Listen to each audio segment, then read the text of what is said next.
It is time for a therapy segment. This is where people write us an email and tell us their problems, and then I read the problem, and then everybody offers their opinion. Now, to get yours on the air, go to the Tony Scott Show page at kmjm.com. All right, let's read this one. Dear Tony, my husband's nephew was molested as a child, and he's 13 now and seems to be adjusting well, except for the occasional misbehavior.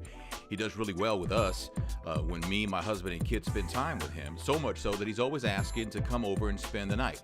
Now, generally, I make sure that we hang out away from the house, parks, movies, stuff like that, so I can better control the situation. But since my husband's nephew has been persistent in wanting to stay over and even asking if he can spend the summer with us, I now have to make a decision. I've got two kids, a 9-year-old son and a 6-year-old daughter, and I just don't feel comfortable in having my nephew around them because of what happened to him. Kids that are molested tend to repeat the process.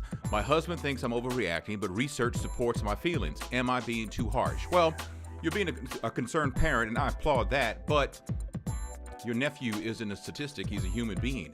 How is he? Don't worry about research and stuff. How is he as an individual?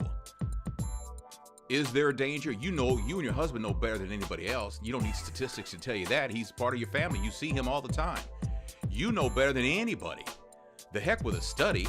Decide for yourself whether he is okay to spend the summer with you guys.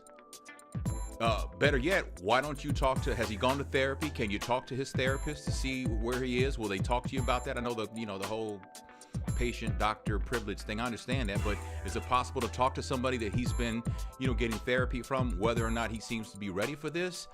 My advice to you is to do some research. You got time. Do some research, find out what's going on, and then make a decision based on your nephew, not on statistics. That's what I say. What do you think? Can we get your calls? 556-6104. That's the number.